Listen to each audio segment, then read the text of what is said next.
اس channel کے ذریعے پیش کیے جانے والے مختلف دینی پروگراموں سے فائدہ اٹھانے کے لیے ہمارے اس چینل کو آپ خود بھی سبسکرائب کر لیں اور نئی ویڈیوز کے نوٹیفیکیشن کے لیے بیل آئیکن کو پریس کر لیں اور ساتھ ساتھ دوسروں کو شیئر کر کے ثواب جاریہ حاصل کریں۔ الحمد لله نحمده ونستعينه ونستغفره ونؤمن به ونتوكل عليه ونعوذ بالله من شرور أنفسنا ومن سيئات أعمالنا من يهد الله فلا مضل له ومن يضلل فلا هادي له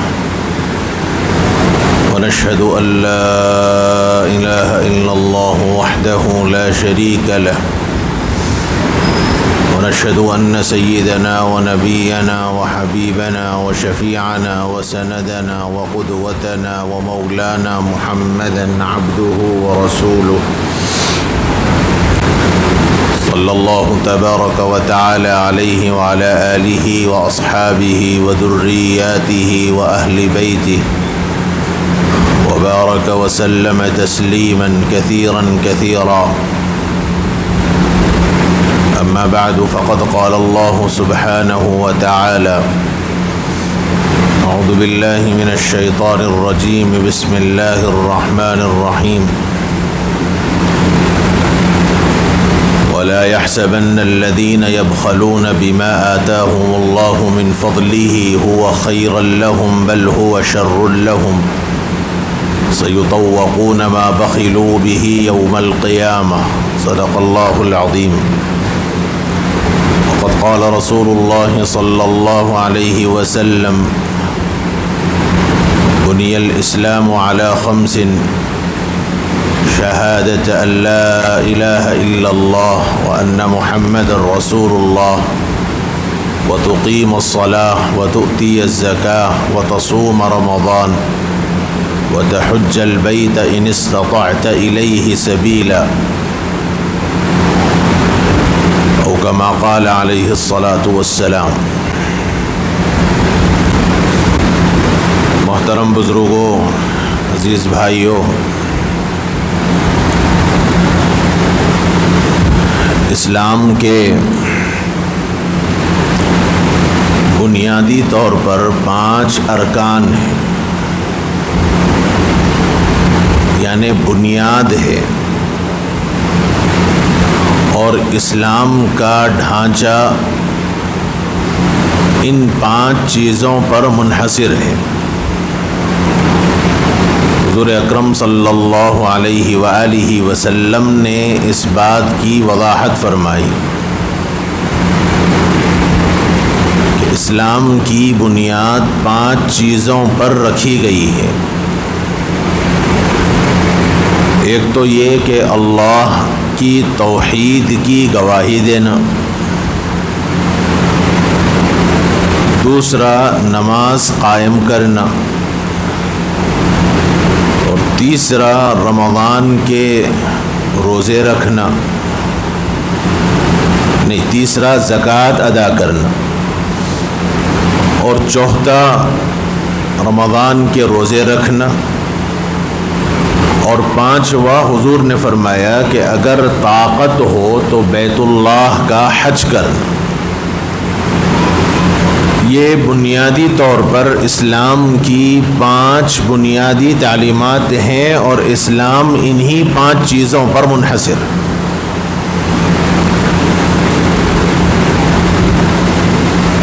اسلام کا ایک بنیادی رکن وہ ہے زکوٰۃ۔ اس کی اہمیت اس بات سے سمجھی جا سکتی ہے کہ قرآن مجید نے جہاں بھی نماز کا ذکر کیا اس کے ساتھ زکوٰۃ کا ذکر کیا۔ تقریباً جگہوں پر آپ دیکھ لیں کہ اللہ تعالیٰ نے فرمایا فَأَقِيمُوا الصَّلَاةَ وَآتُوا الزَّكَاةَ۔ جہاں نماز قائم کرنے کا حکم دیا گیا وہیں اس کے معنی بعد زکوٰۃ کی ادائیگی کا ذکر کیا گیا۔ اس لیے زکوٰۃ کی بڑی اہمیت ہے۔ قرآن مجید کی ایک آیت شریفہ میں اللہ رب العزت نے زکوٰۃ ادا نہ کرنے والوں کے متعلق بھی بڑی سخت وعید فرمائی. فرمایا کہ وہ لوگ جو اپنے مال کا خزانہ بنا کر رکھتے ہیں، والذین یکنزون الذہب والفضہ، وہ لوگ جو سونے اور چاندی کو جمع کر رکھتے ہیں. مفسرین کرام نے فرمایا کہ کنز عام طور پر اس مال کو کہتے ہیں جس کا حق ادا نہ کیا جائے. انسان کے مال پر دو قسم کے حقوق ہیں، ایک اللہ کا حق ہے اور ایک بندوں کا حق ہے. اللہ کا حق تو یہ ہے کہ بندہ زکوٰۃ ادا کرے، اللہ تعالیٰ نے جو زکوٰۃ متعین کی ہے وہ زکوٰۃ ادا کرے، یہ اللہ کا حق ہے. اور بندوں کے حقوق یہ ہیں جو اللہ تعالیٰ نے متعین فرمائے، جیسے نان نفقے کا مسئلہ ہے، ضروریات کا مسئلہ ہے، یا ضرورت کے موقع پر دین کے تقاضوں پر خرچ کرنے کا مسئلہ ہے. یہ سب مسائل ہیں تو یہ بندوں سے متعلق ہے. تو ایک انسان کے مال میں دو قسم کے حقوق وابستہ ہیں، ایک اللہ کا حق یعنی زکوٰۃ کی شکل میں، اور ایک بندوں کے حقوق. اور جس مال کے حقوق کو ادا نہ کیا جائے، نہ اللہ کا حق ادا کیا جائے نہ بندوں کا حق ادا کیا جائے، تو ایسے مال کو کنز کہتے ہیں. اور اللہ تعالیٰ نے فرمایا کہ وہ لوگ جو سونے اور چاندی کو خزانہ بنا کر رکھتے ہیں، مال جمع کر کے رکھتے ہیں، اس سے متعلق جو حقوق ہیں ان حقوق کو ادا نہیں کرتے.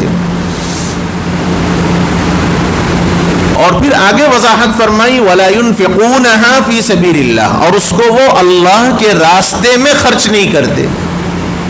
تو حضور اکرم صلی اللہ علیہ وآلہ وسلم کو فرمایا گیا کہ فَبَشِّرْهُمْ بِعَذَابٍ أَلِيمٍ، کہ اللہ کے رسول آپ ایسوں کو بڑے دردناک عذاب کی خوشخبری دے دیجیے. عذاب سزا ہے، یہاں خوشخبری کا کوئی مطلب نہیں، لیکن عار دلانے، احساس دلانے کے واسطے اللہ تعالیٰ نے فرمایا کہ ایسے لوگ جو اپنے مال کا خزانہ اپنے مال کا حق ادا نہیں کرتے اور بطور خزانے کے اس کو اٹھا کر رکھتے ہیں، فرمایا کہ ایسوں کو آپ بڑے دردناک عذاب کی، دہکتے ہوئے عذاب کی بات بتلا دیجیے. اور پھر وہ عذاب کیا ہے؟ قرآن نے اس کی وضاحت کی، یوم یحمى علیہا فی نار جہنم. فرمایا کہ وہ جو سارا مال ہے جس کو اس نے اٹھا کر رکھا تھا، جمع کر کے رکھا تھا، میرا مال، میری محنت، میرا ثمرہ، فرمایا کہ اس سارے مال کو اللہ رب العزت کل قیامت کے دن جہنم کی آگ میں تپائیں گے.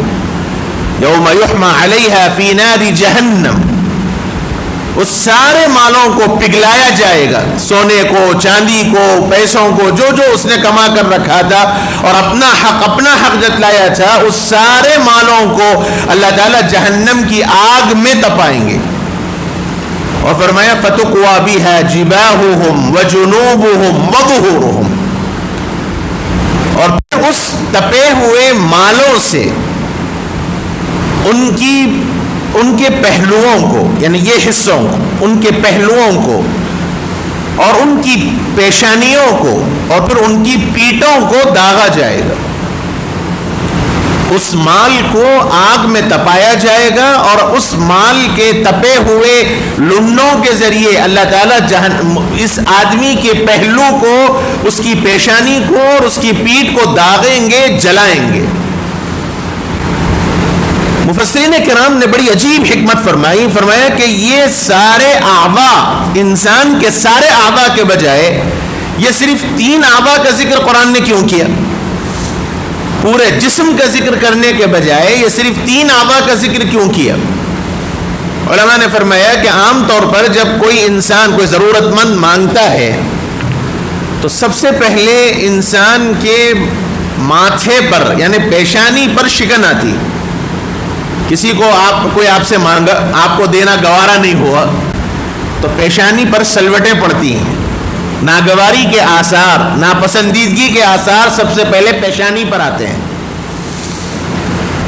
اور یہ آثار کا ظاہر ہونا دراصل تکبر کی علامت ہے. اور پھر اس کے بعد دوسرا درجہ پہلو پر ہوتا ہے، انسان رخ پھیر لیتا ہے، پہلے آثار پیشانی پر ظاہر ہوتے ہیں اور پھر اس کے بعد اپنا رخ پھیر کر وہ پہلو برتتا ہے، پہلو ہٹا لیتا ہے، اور آخری درجہ پیٹ پھیر کر واپس مڑ کر چلا جاتا ہے۔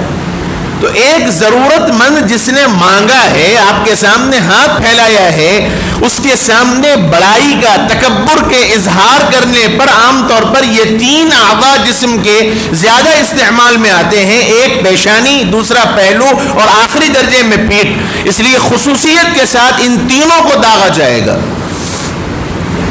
اور پھر یہ کہا جائے گا ھذا ما کنزتم لانفسکم، یہ ہے وہ خزانہ جس کو تم نے اپنے لیے جمع کر رکھا تھا، میرا خزانہ، میرا مال، میری پراپرٹی، میری جائیداد، یہ جو میرا تم نے کر رکھا تھا، ھذا ما کنزتم لانفسکم، اور کہا جائے گا فذوقوا ما کنتم تکنزون، جس کو تم نے خزانہ بنا بنا کر رکھا تھا آج اس کا مزہ چکھو۔ حدیث پاک کے اندر رسول اللہ صلی اللہ علیہ وآلہ وسلم نے فرمایا کہ جو آدمی اللہ کے حقوق کو ادا نہیں کرے گا، یعنی مال میں جو حق واجب ہیں ان حقوق کو وہ ادا نہیں کرے گا، تو کل اللہ تعالیٰ اس کے مرنے کے بعد اس کے سارے مال کو دو بڑے اژدہوں کی شکل دیں گے۔ یعنی یہ تو عذاب آخرت کا ہے جو آیت شریفہ کے اندر بیان کیا گیا، مرنے کے بعد ہی سے عذاب کا سلسلہ شروع ہے جو آقا کی زبانی فرمایا گیا کہ دو بڑے بڑے خطرناک اژدہوں کو مسلط کیا جائے گا، اور فرمایا لہو ذبیبتان، اس کی دو آنکھوں کے درمیان ایک سفید نشان ہوگا، اور لوگ یہ کہتے ہیں اور بتایا یہ گیا ہے کہ جس سانپ کے پیشانیوں کے درمیان سفید دھبا ہو وہ بڑا بھیانک زہریلا سانپ ہوتا ہے۔ اللہ کے نبی صلی اللہ علیہ وسلم نے فرمایا کہ جو آدمی اپنے مال کے حقوق کو ادا نہیں کرے گا تو اللہ رب العزت والجلال اس آدمی کے مال کو دو بڑے اژدہوں کی شکل میں شکل دیں گے اور اس آدمی پر مسلط کریں گے، جس کے دو پیشانی کے یعنی دو آنکھوں کے درمیان سفید نشان ہوگا، انتہائی زہریلا ہوگا، اور وہ برابر اس کو ڈستے رہیں گے۔ اور ان کے زہر کا عالم یہ ہے کہ نبی اکرم صلی اللہ علیہ وسلم نے فرمایا کہ وہ اژدہوں میں سے کوئی اژدہا اگر قبر میں سے اپنا منہ نکال کر ایک مرتبہ پھونک مار دے، جیسے عام طور پر سانپ وغیرہ کو آپ نے دیکھا ہوگا کہ جب وہ پھن اپنا پھیلاتا ہے تو ایک عجیب قسم کی آواز نکلتا ہے، تو حضور نے فرمایا کہ اگر وہ سانپ زمین قبر میں سے نکل کر ایک آواز کے ساتھ اپنی سانس چھوڑ دے تو قیامت تک پھر اس جگہ کبھی کوئی پودا اور سبزہ نہیں اگ پائے گا اس کے زہر کی وجہ سے، اور وہ ایسے دو سانپ برابر اس آدمی کو دستے رہیں گے قیامت تک۔ اور پھر آخرت کا جو عذاب ہے وہ اپنی جگہ ہے۔ اس لیے زکوٰۃ بڑی اہمیت کی چیز ہے۔ حد تو یہ ہے کہ سیدنا حضرت ابوبکر صدیق رضی اللہ عنہ کے زمانے میں کچھ لوگ تھے جو زکوٰۃ ادا کرنے سے رک گئے تھے، انہوں نے صاحب کہہ دیا کہ صاحب ہم نماز پڑھیں گے، ہم روزہ رکھ سکتے ہیں، ہم حج کر سکتے ہیں، لیکن ہم زکوٰۃ ادا نہیں کریں گے، اس لیے کہ ہم زکوٰۃ کو اپنا مال کا ٹیکس سمجھتے ہیں، حضور کے زمانے میں تو دے دیا لیکن اب نہیں دیں گے۔ حالانکہ وہ ایک ایسا موقع تھا کہ اس موقع پر اسلام کے اوپر کئی مسائل تھے، بہت سے لوگ تھے جو اسلام سے مرتد ہو چکے تھے، اور ایک طرف اسلام کا ایک لشکر گیا ہوا تھا، نیا عجیب موقع تھا۔ حضرت ابوبکر صدیق رضی اللہ عنہ نئے خلیفہ بنے تھے، اللہ کے نبی صلی اللہ علیہ وسلم کا دنیا سے پردہ فرمانے کا صحابہ کو غم تھا، کوئی اپنے میں آپ نہیں تھا۔ ایسے موقع پر سیدنا حضرت عمر رضی اللہ عنہ جیسے جلیل القدر صحابی، غیرت ایمانی ان کی اتنی زیادہ تھی کہ اگر کوئی نبی کے منشے کے خلاف بھی اگر کوئی کام ہو جاتا تو حضرت عمر فوری فرماتے کہ یا رسول اللہ اجازت دیجیے کہ اس کی گردن اڑا دو۔ اتنی حمیت تھی، اتنی غیرت تھی ایمان کی حضرت عمر رضی اللہ عنہ کی، برداشت نہیں کر سکتے تھے ایمان کے اوپر کوئی حملہ ہو جائے، کوئی ایمان کا کوئی حرف آ جائے، حضرت عمر کو برداشت نہیں ہوتا۔ ایسے موقع پر حضرت عمر رضی اللہ عنہ جیسے شخص نے بھی حضرت ابو بکر کو یہ رائے دی کہ ابھی ان لوگوں کو چھوڑ دیا جائے، جو لوگ زکات ادا کرنے سے انکار کر رہے ہیں ابھی ان کو چھوڑ دیا جائے، ہم ان سے بعد میں نمٹیں گے. لیکن سلام ہو حضرت ابو بکر صدیق رضی اللہ عنہ کی ذات بابرکت پر، اللہ تعالیٰ ساری امت کی طرف سے ان کو جزائے خیر عطا فرمائے. ایسا حمیت کا مظاہرہ فرمایا کہ خدا کی قسم اگر کوئی نبی کے زمانے میں ایک رسی بھی اگر زکات میں دیتا تھا اور آج وہ رسی دینے سے بھی رک جائے گا تو میں اکیلا اس کے خلاف جہاد کروں گا، چاہے کوئی میرا ساتھ دے یا نہ دے. اور حضرت عمر کو فرمایا کہ تم اسلام میں اتنے نرم پڑ گئے. فرمایا کہ جاہلیت میں زمانے میں اتنے سخت اور اسلام کے معاملے میں اتنے نرم پڑ گئے. اور پھر اس کے بعد فرمایا کہ اگر حضور کے زمانے میں کوئی ایک رسی بھی دیتا تھا اور آج وہ رسی دینے سے رک جائے تو میں اس سے جہاد کروں گا.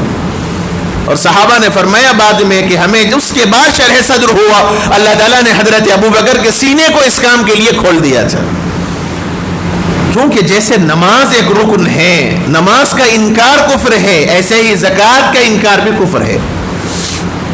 قرآن مجید کی بے شمار آیات کے اندر اللہ تعالیٰ نے زکوٰۃ ادا کرنے کا حکم دیا، نمازوں کے ساتھ زکوٰۃ ادا کرنے کا حکم دیا. اس لیے زکوٰۃ کی بڑی عظمت ہے، بڑی اہمیت ہے، اس کو سمجھنا چاہیے. چونکہ یہ ایک اسلامی حکم ہے، اس کے بھی کچھ آداب ہیں، اس کے بھی کچھ شرعی تقاضے ہیں، اس کے بھی اپنے کچھ مخصوص مسائل ہیں. اس لیے ان سارے مسئلوں کی رعایت کرتے ہوئے زکوٰۃ ادا کرنا ضروری ہے، ورنہ پھر آپ کی زکوٰۃ ادا نہیں ہوگی. اس لیے کچھ مسائل جو ضروری مسائل ہیں وہ اس وقت آپ کے سامنے یہ عاجز رکھنا چاہتا ہے. اسلام نے بنیادی طور پر زکوٰۃ میں دو مال متعین کیے ہیں، سونا اور چاندی. یہ اسلام کی نگاہ میں متعین ہے، سونا اور چاندی. اور اسلام نے حد بھی بتلائی، 20 مثقال سونا، یہ اس زمانے میں وزن چلتا تھا، 20 مثقال سونا اور 200 درہم چاندی.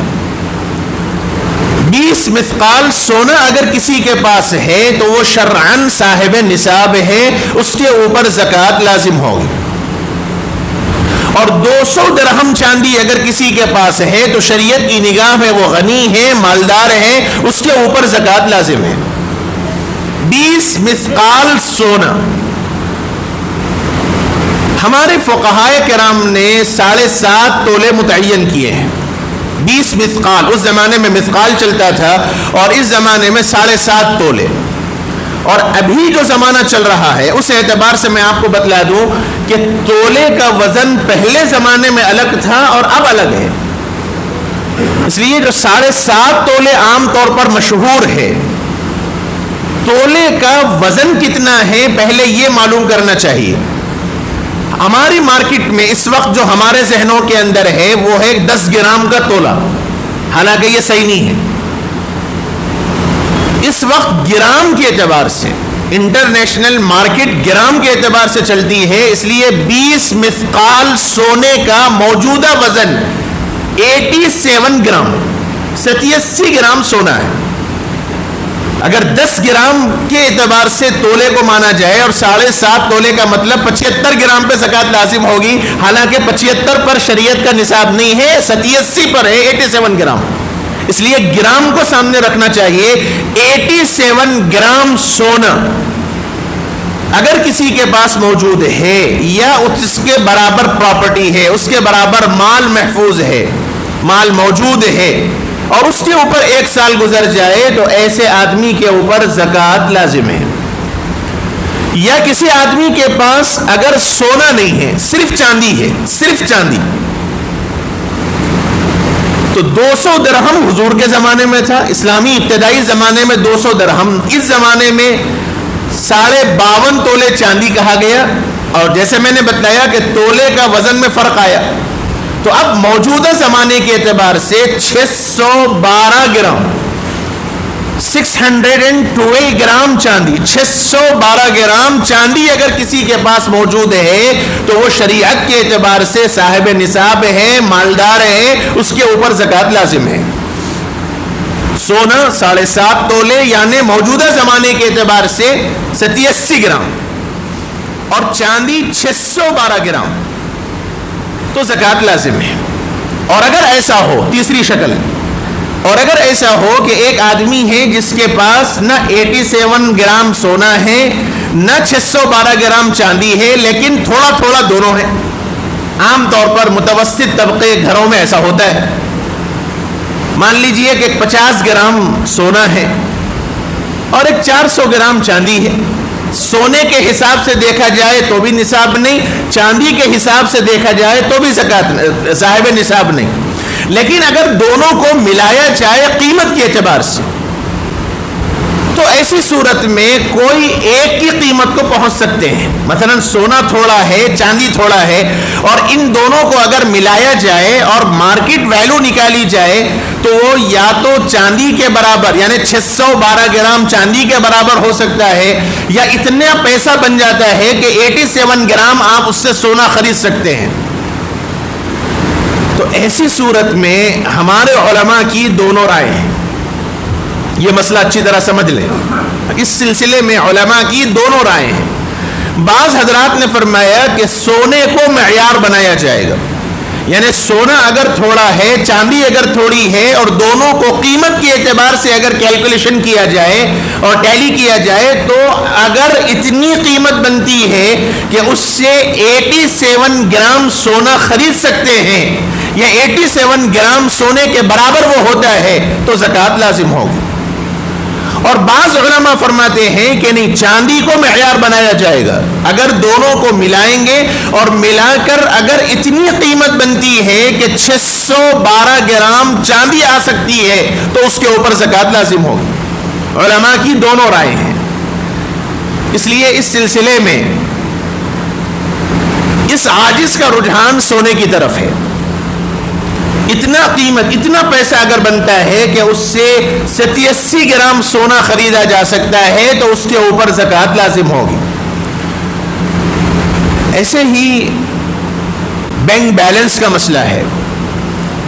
پیسہ شریعت کے اعتبار سے سونے چاندی کا حکم میں ہے، اس لیے آپ کی ساری ضرورتوں سے فارغ اگر مال ہے، ساری ضرورتوں سے فارغ ہے اور آپ کا وہ پیسہ محفوظ ہے، سیونگ میں ہے، اور اس کے اوپر 1 سال گزر جائے تو اس کے اوپر زکوٰۃ لازم ہوگی. دینا کتنا ہے؟ 1 لاکھ پر 2500 کے حساب سے. 1 لاکھ پر 2500 کے حساب سے. اب آپ کو جتنا آگے جائیں اسی اعتبار سے 1 لاکھ پر 2500 کے حساب سے زکوٰۃ لازم ہوگی.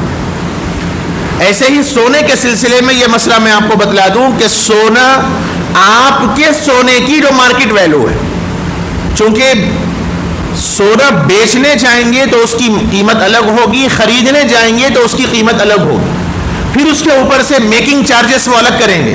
اس لیے یہ ذہن میں رہنا چاہیے کہ آپ کے سونے کی، خریدنے جانے والا نہیں، آپ اپنے سونے کو اگر کسی سونار کے پاس لے جا کر معلوم کر لے کہ اس سونے کی کیا ویلو ہے، کیا پیسے آ سکتے ہیں، میکنگ چارجز وغیرہ سب نکال کر جو قیمت بنتی ہے اس قیمت پر 1 لاکھ کے 2500 کے حساب سے آپ کے اوپر زکوٰۃ لازم ہوگی. دوسرا مسئلہ، یہ بہت نازک مسئلہ ہے، اس کو اچھی طرح سمجھنا چاہیے. تھوڑا وقت زیادہ ہوگا چونکہ مسائل اہم ہیں. شریعت میں 1 سال کا اعتبار ہے اور عام طور پر ہمارے پاس رمضان میں زکوٰۃ ادا کرنے کا لوگوں کا مزاج ہے. تو ایک گزشتہ رمضان میں مثلا آپ نے زکوٰۃ ادا کر دی گزشتہ رمضان میں، اب اگلے رمضان میں آپ کا سال پورا ہوگا. اس رمضان میں جو آپ نے زکوٰۃ ادا کی، مان لیجئے مثال کے طور پر آپ کے پاس 1 لاکھ روپے تھے. گزشتہ رمضان میں جو آپ نے زکوٰۃ ادا کی، آپ کے پاس 1 لاکھ روپے تھے اور 1 لاکھ کی آپ نے زکوٰۃ ادا کر دی. اب یہ اگلا سال، اب یہ رمضان میں آپ کا سال پورا ہوگا اور اس درمیان 1-2 مہینے کے بعد، 4 مہینے کے بعد، 6 مہینے کے بعد الگ الگ پیسے آپ کے پاس آئے. اب یہ رمضان میں اب آپ کے پاس مثال کے طور پر 1.5 لاکھ روپے ہیں. حالانکہ اگر دیکھا جائے تو یہ جو 2 مہینے کے بعد مال آیا، یہ 6 مہینے کے بعد آیا، ایک 8 مہینے کے بعد آیا، ہر مال پر سال گزرنا نہیں ہے. ہر مال پر سال گزرنا نہیں ہے، بلکہ یہ جو پہلا سال جو آپ نے زکوٰۃ ادا کر دی، اب یہاں سے آپ کا نیا سال شروع ہوا، اس سال کی، اب اس رمضان کی اینڈنگ پر جتنا مال موجود ہے، چاہے درمیان میں آنے والے مال پر سال نہیں ہوا، اس سال کی اینڈنگ پر جتنا مال ہے اس سارے مال پر آپ کو زکوٰۃ دینا پڑے گا۔ اب 1.5 لاکھ پر آپ پر زکوٰۃ لازم ہوگی، اگرچہ کہ درمیان کے مال پہ سال پورا نہیں ہوا۔ عام طور پر لوگ یہ سمجھتے ہیں کہ ہر مال پہ سال پورا ہونا ہے، ایسا نہیں ہے۔ یہ مسلک احناف کے اعتبار سے، احناف کے مسلک کے اعتبار سے ہر مال پر سال گزرنا ضروری نہیں ہے، سال کی ابتدا اور سال کی انتہا یہ دیکھا جائے گا، اینڈنگ میں جتنا مال ہے اس کے اوپر زکوٰۃ لازم ہوگی۔ اور اگر ایسا ہو سال کی ابتدا میں، یعنی اس رمضان میں آپ نے زکوٰۃ ادا کر دی اور سال کے درمیان میں ٹوٹلی پورا مال آپ کا ختم ہو گیا، بزنس میں لاس ہو گیا، کچھ ہو گیا، اس رمضان کے آنے سے پہلے مان لیجیے ربیع الاول میں آپ کا پورا مال ختم ہو گیا، ایک بھی پیسہ آپ کے پاس نہیں رہا، پھر رجب میں اللہ تعالیٰ نے آپ کو ایسی برکت دی کہ اب آپ کے پاس 1.5 لاکھ روپے آ گئے رمضان میں، تو اب آپ کا نیا سال رمضان سے نہیں ہوا، اب آپ کو ربیع الاول سے سال کاؤنٹ ہوگا۔ تو اب یہ جو رجب میں آپ کا مال آیا، یہاں اب آپ کے پاس یہاں سے سال شروع ہوگا آپ کا، اور اس رمضان میں آپ کے اوپر ابھی زکوٰۃ لازم نہیں ہوگی، اگلے رجب میں آ کر آپ پر زکوٰۃ لازم ہوگی۔ یہ مسئلہ بہت نازک ہے، لوگ اس کو نہیں سمجھتے، اس کو سمجھ لینا چاہیے۔ اگر سمجھ میں نہ آیا ہو یہ مسئلہ تو پھر دعا کے بعد آپ مجھ سے پوچھ سکتے ہیں، چونکہ مجھے وقت کی رعایت کرتے ہوئے بات کرنی ہے۔ یہ تو پیسوں کا مسئلہ ہوا۔ دوسرا مسئلہ پراپرٹی کا ہے، زمینوں کا ہے۔ اس سلسلے میں یہ ذہن میں رہنا چاہیے کہ زمین جو خریدی جاتی ہے وہ عام طور پر 3 وجوہات سے یا 3 نیتوں سے خریدتے ہیں۔ ایک تو یہ کہ صاحب فیوچر کے واسطے سوچیں گے، اپنے بچوں کے واسطے لے کے چھوڑ دیا، کوئی نیت نہیں، بس لے کے رکھ دیا ایسے۔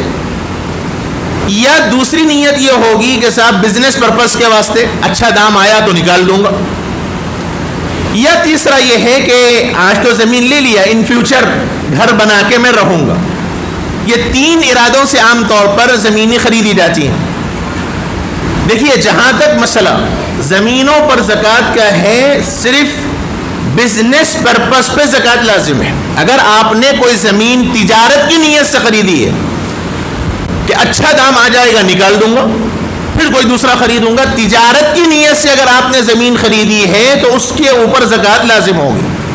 بقیہ اگر آپ نے کوئی زمین خریدی، کوئی نیت نہیں ہے، بس ایسے ہی لے کے چھوڑ دیا، سوچیں گے بعد میں جو ہوگا، اچھا دام آیا نہیں آیا، بعد کی چیزیں، کوئی نیت نہیں ہے، یا اپنی پراپرٹی بنانے کے واسطے، اپنے بچوں کے فیوچر کے واسطے آپ نے اگر زمین لے کر چھوڑ دیا تو اس کے اوپر کوئی زکوٰۃ لازم نہیں ہے، چاہے وہ کتنی ہی قیمت کی کیوں نہ ہو۔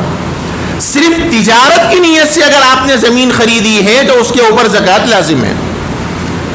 اچھا زکوٰۃ پھر یہ مسئلہ ہے، آپ نے مثال کے طور پر زمین خرید لی اور سال بسال اس کی قیمت بڑھتی گئی، بہت پہلے آپ نے زمین بالکل اونے پونے دام میں خریدی تھی اور آج اس کی قیمت لاکھوں کروڑوں میں پہنچ گئی، تو اب زکوٰۃ کون سے دیں گے آپ؟ وہ خریدی ہوئی قیمت سے یا موجودہ؟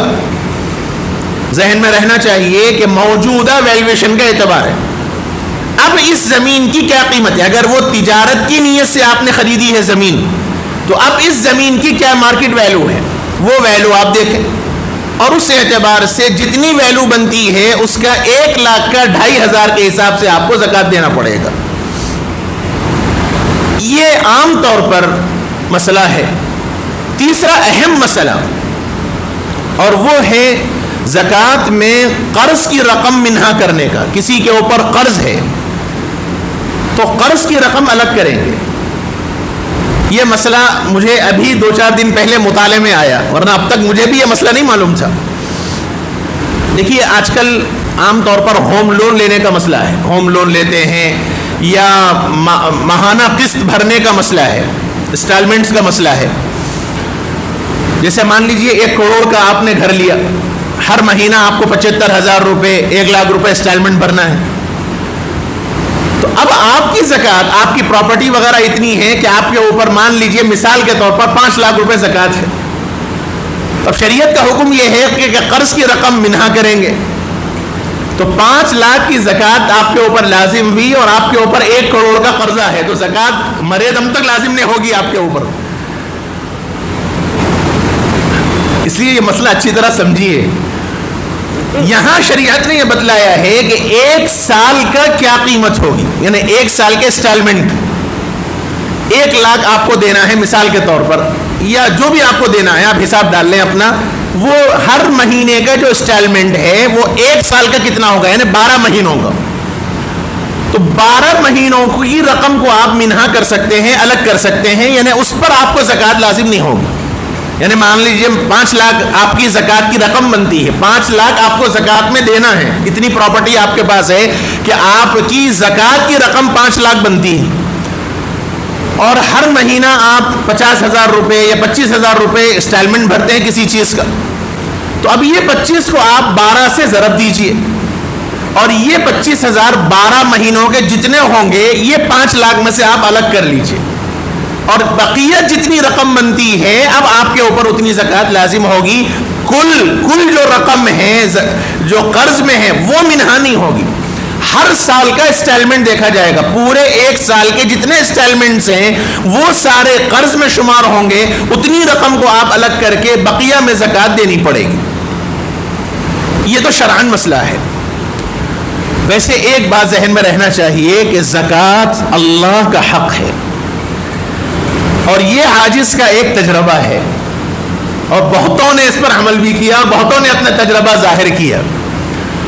آدمی جب ہر سال خوش دلی کے ساتھ اللہ کے حق کو ادا کر دیتا ہے، رب کعبہ کی قسم، یہ عاجز اللہ کی قسم کھا کر کہتا ہے، ممبر پر بیٹھ کر آپ سے یہ بات کہہ رہا ہوں، انشاءاللہ آپ کا مال پورے سال میں ضائع نہیں ہوگا. اللہ تعالیٰ مال کو آپ کے ضائع نہیں کریں گے. جب مال کا حق آپ نے ادا کر دیا، اللہ نے جو حق آپ کے مال پر واجب کیا ہے وہ حق کو آپ نے ادا کر دیا، تو رب کعبہ کی قسم اللہ آپ کے مال کو بیجا ضائع نہیں کرے گا. اور جو آدمی زکوٰۃ میں ہیلے حوالے مسئلے نکال کے پیسے بچانے کی کوشش کرے گا، غائب سے اللہ رب العزت اس کے مال کو مختلف ہیلوں سے صرف کرا دیں گے، خرچ کرا دیں گے. اس لیے خوش دلی سے زکوٰۃ ادا کرنا چاہیے، خوش دلی سے، کوئی زبردستی نہیں. میرے مولا کا حق ہے، اللہ تعالیٰ نے اگر مجھ سے کام لیا تو یہ میری سعادت ہے، میرے مال کو اللہ نے قبول کیا. والذین فی اموالہم حق معلوم للسائل والمحروم، مالوں میں متعینہ حق ہے، مانگنے والوں کا بھی اور نہ دینے والوں کا بھی، نہ مانگنے والوں کا بھی. اس لیے خوش دلی سے دینا چاہیے. تیسرا مسئلہ، کس کو دینا چاہیے؟ عام طور پر لوگوں کے ذہن کے اندر یہ ہے، جان دے رہے بھائی، مستحق کچھ دینا ہے نا، کہ اس کو بھی دے دو، اللہ میاں نیتوں کو دیکھنے والا ہے، ان کو آیا دے دیا، انہیں مانگ لیا دے دیا. زکوٰۃ الگ چیز ہے، صدقہ نافلہ الگ چیز ہے، دونوں میں فرق ہے. صدقہ نافلہ آپ جس کو چاہے دے دیں، غیر مسلم کو بھی دے دیں، ثواب ہے، لیکن زکوٰۃ ادا نہیں ہوگی. اگر غیر مسلم کو آپ نے زکوٰۃ دے دی، غیر مستحق کو آپ نے زکوٰۃ دے دی، تو آپ کی زکوٰۃ ادا نہیں ہوگی، اور اللہ کے پاس زکوٰۃ ادا نہ کرنے کا گناہ ہوگا. عام طور پر یہ مسئلہ لوگوں کے ذہنوں کے اندر ہے کہ اللہ کا حق ہے، اللہ کا میاں دیو بولے، اللہ کے مستحق لوگ مانگنے آ رہے ہیں، نکال دے دی، نکالا دے دیا. وہ مستحق ہے نہیں ہے، وہ مالدار ہے نہیں ہے، وہ شریعت کے اعتبار سے زکوٰۃ لینے کے قابل ہے کہ نہیں ہے، یہ کوئی تحقیق کی ضرورت نہیں، دے دیا آپ نے. ایسے ہی مدرسے والوں کا مسئلہ ہے. مدرسے والے سفیر آئے آپ سے مانگنے، مدرسے کا نام لیا، تحقیق کیے بغیر کہ مدرسہ ہے نہیں ہے، آپ نے دے دیا. میں بھی مدرسے کا فرد ہوں، میں یہ نہیں کہہ رہا ہوں مدرسوں کو مت دیجیے، بلکہ میرا اپنا رجحان تو یہ ہے کہ اس زمانے میں سب سے بہترین مصرف مدارس اسلامیہ ہیں، یہ میرا اپنا قول ہے. مدارس کو ضرور دیجیے، لیکن مدارس تحقیق کرنے چاہیے پہلے کہ واقعتاً یہ زکوٰۃ کا مستحق ہے یا نہیں ہے. اللہ ہی اپنے کرم سے مجھے معاف کر دے یہ بات کہنے سے، لیکن میرا حق ہے کہنا مجھے پڑتا ہے. بہت سے مدارس والے باوجود یہ کہ وہ زکوٰۃ کے مستحق نہیں ہیں، لیکن برابر اپنے زکوٰۃ وصول کرتے ہیں، اور دینے والے دیتے بلا تحقیق. یہ عاجز نے خود تحقیق کی، تقریباً 25 رسیدیں ہم نے جمع کی، اور 25 رسیدوں کی میرے 3 ساتھیوں نے مختلف علاقوں میں پھر کے سروے کیا۔ میں آپ کو بتلاؤں کہ 5 بچے 8 بچے 10 بچے پڑھ رہے ہیں، بعض تو ایسے بھی ہیں، میں حیدرآبادی کی بات کہہ رہا ہوں کہیں اور کی نہیں، بعض تو ایسے بھی ہمیں معلوم ہوا کہ صرف مدرسے کا بورڈ لگا ہے، ایک بچہ بھی مدرسے کے اندر نہیں ہے، ایسے بھی ہے، اور ایسوں کی وجہ سے جو مستحق مدارس ہیں ان کو نہیں مل پاتا۔ اس لیے میرے بھائیوں بہت تحقیق کی ضرورت ہے۔ ایسے ہی غیر مسلم جو مانگنے والے آ گئے، برقع پہن لیا، عورتیں مانگنے لیے آ گئی، غیر مسلم ہیں، آپ نے بلا تحقیق دے دی، زکوٰۃ آپ کی ادا نہیں ہوگی، آپ صدقہ نافلہ دیجیے ان کو۔ ہر ایک کو زکوٰۃ ادا کرنے سے زکوٰۃ ادا نہیں ہوتی۔ اسلام نے زکوٰۃ کے مصارف متعین کیے ہیں، 8 مصرف ہیں، 8 لوگ ہیں جن کو زکوٰۃ دینا ہے، انہی کو دینا ہے، ان کے علاوہ کسی اور کو آپ زکوٰۃ نہیں دے سکتے۔ اس لیے اس کا بہت خیال رکھنا چاہیے، بہت نزاکت والا مسئلہ ہے، بے توقع بے موقع بلا تحقیق کے زکوٰۃ ادا نہیں ہونی چاہیے، اور ایسے ہی اندازے سے زکوٰۃ نہیں ہونی چاہیے، زکوٰۃ کا ایک ایک پیسے کا حساب کرنا چاہیے۔ آپ کے پاس کتنا بینک بیلنس ہے، آپ کے پاس کتنی پراپرٹی ہے، کون سا مسئلہ ہے، کتنا سونا ہے، یہ ساری چیزوں کا حساب کر کے آپ کو زکوٰۃ دینی ہے۔ ایسے ہی وہ پیسہ جو آپ نے انویسٹ کیا ہوا ہے کاروبار میں، انویسٹ کیا ہوا ہے، تو انویسٹ کیا ہوا جتنا پیسہ ہے اس پہ زکوٰۃ لازم ہے۔ ایسے ہی کچھ مکان ہیں آپ کے، وہ مکان آپ نے کرائے پہ دے رکھے ہیں، پراپرٹیوں پر کوئی زکوٰۃ نہیں جو استعمال میں، اگر اس کے کرائے آپ آ رہے ہیں اور وہ کرائے آپ کے استعمال میں آ رہے ہیں تو کوئی زکوٰۃ نہیں۔ اگر ان کرایوں کو آپ محفوظ کر رہے ہیں، وہ سیونگ ہو رہا ہے اور 1 سال اس کے اوپر ہو گیا تو زکوٰۃ لازم ہوگی۔ یہ مسئلے ہیں، بہرحال اس کا خیال رکھنا چاہیے، اور اس زمانے میں خوب تحقیق کیجئے، ہر آدمی اپنی زکوٰۃ کا ذمہ دار ہے۔ اور اگر آپ کو یہ اطمینان، بہت سے لوگ یہ مسئلہ پوچھتے ہیں کہ صاحب نہیں ملتا، کون کیسا ہے نہیں معلوم، بظاہر ان کو دیکھنے میں تو غریبی دکھ رہے ہیں، اب ان کو تحقیق کر کے گلہ پکڑ کے پوچھ تو نہیں سکتے تو مستحق ہے نہیں ہے بول، یہ تو نہیں بول سکتے۔ تو مسئلہ یہ ہے کہ ایک اندازہ کیا جا سکتا ہے، غور کیا جا سکتا ہے، تحقیق کی جا سکتی ہے غائبانہ۔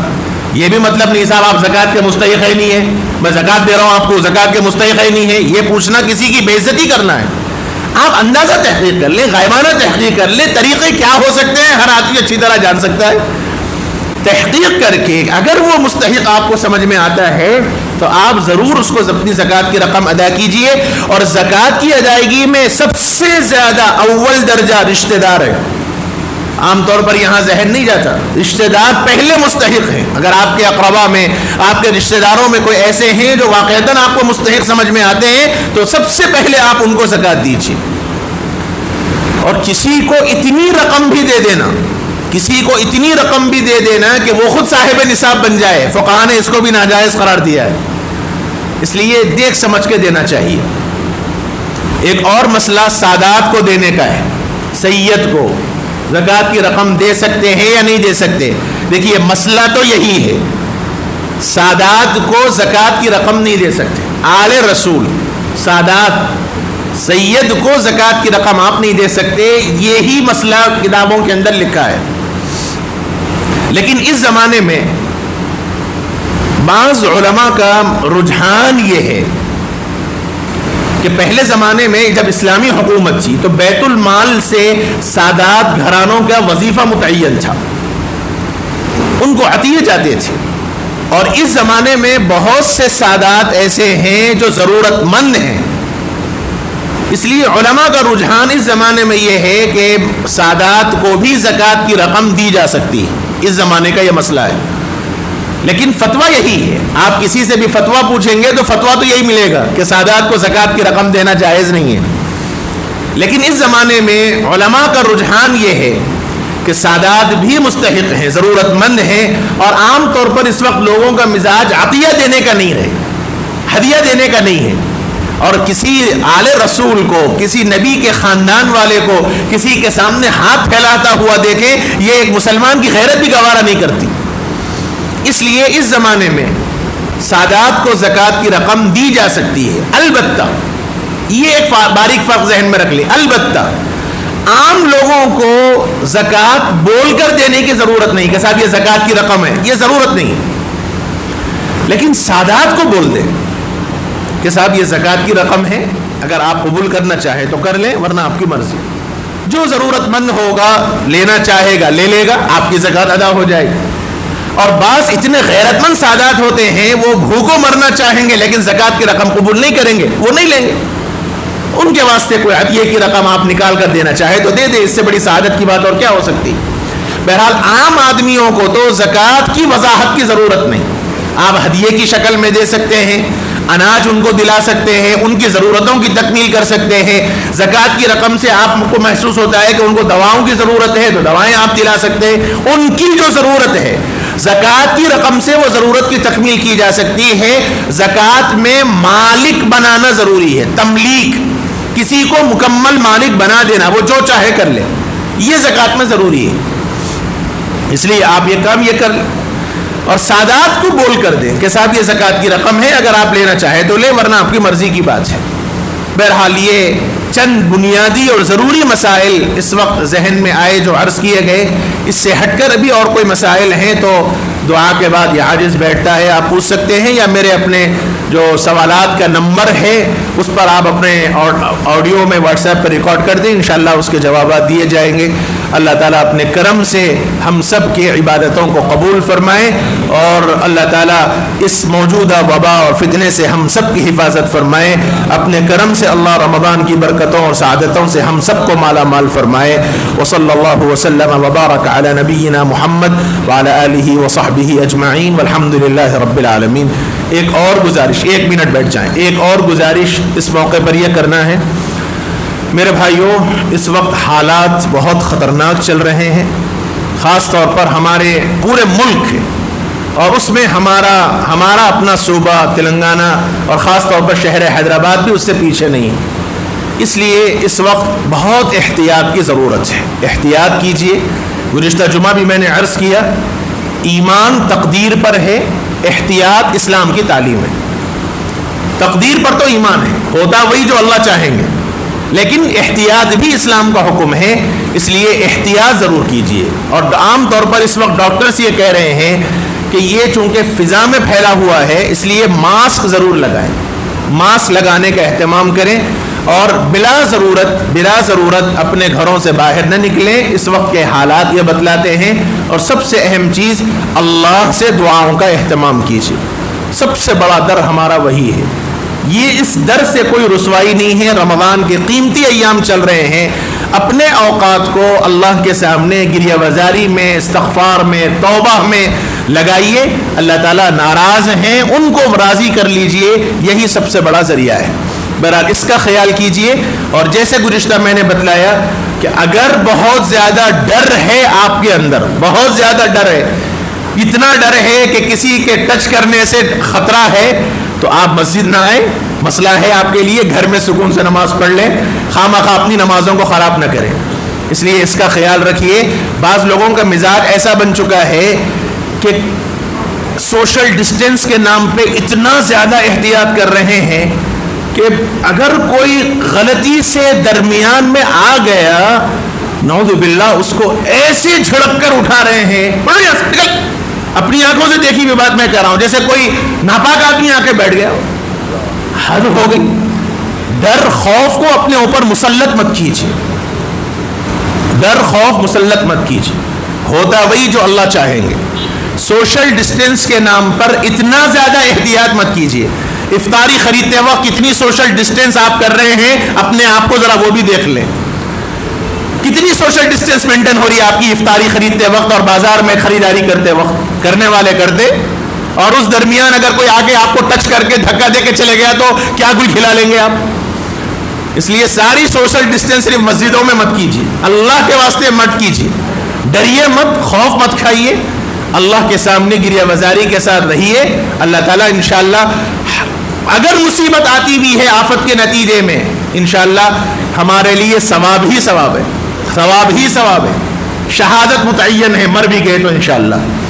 اور تیسری بات، آخری بات، اگر اس مجمع میں کوئی میڈیکل لائن کا آدمی ہے تو اللہ کے واسطے اپنی خدمات کو عام کیجیے.